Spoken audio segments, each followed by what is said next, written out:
বিচার শুরুর আগেই যদি স্বাধীনতা কেড়ে নেওয়া হয় তবে শাস্তি আর বিচারের মাঝের সীমারেখা কোথায়? একজন মানুষ অপরাধী কিনা সেই সিদ্ধান্ত আদালতের, কিন্তু তার আগেই যদি কারাগারি হয়ে ওঠে নিয়তি, তখন প্রশ্ন থেকেই যায়, ন্যায় বিচার সত্যি কি সবার জন্য সমান?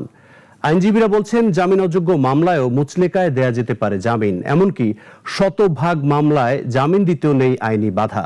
অলিউল রনি রিপোর্ট।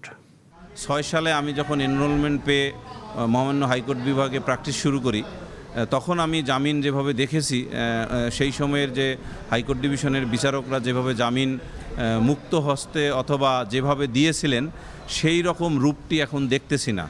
জামিন কোনো দয়া নয়, নয় কোনো অনুকম্পা। একজন অভিযুক্তের ন্যায় বিচারের পথে স্বাধীনতার শেষাশ্রয়, শর্ত সাপেক্ষে এই মুক্তি। কারণ আদালতের রায় না হওয়া পর্যন্ত একজন মানুষ আইনের চোখে অপরাধী নন, তিনি কেবল অভিযুক্ত।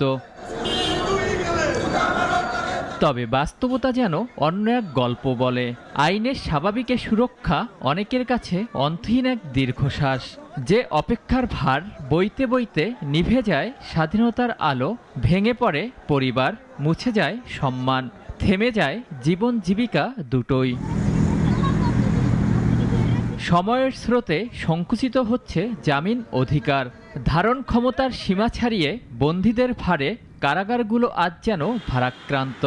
তবে আইনজীবীরা জানান, জামিন অযোগ্য মামলাতেও মুচলেকা নিয়ে দেয়া যেতে পারে জামিন। সেই সাথে শতভাগ মামলায় জামিন দিতেও বাধা নেই আইনে।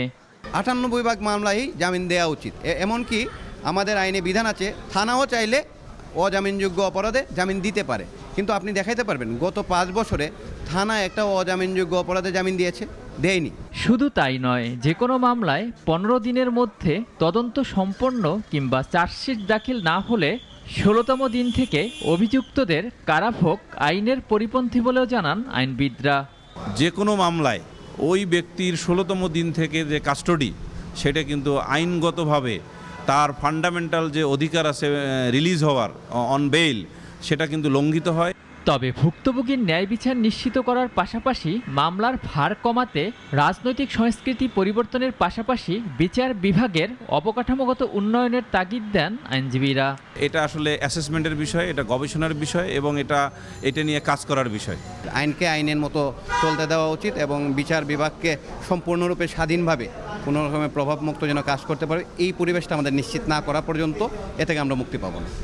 ন্যায় বিচারের সৌন্দর্য শুধু অপরাধীর শাস্তিতে নয়, নিরপরাধীর স্বাধীনতা রক্ষার্থেও। কারণ স্বাধীনতার অযাচিত ক্ষয় কখনোই ন্যায়ের ভাষা নয়।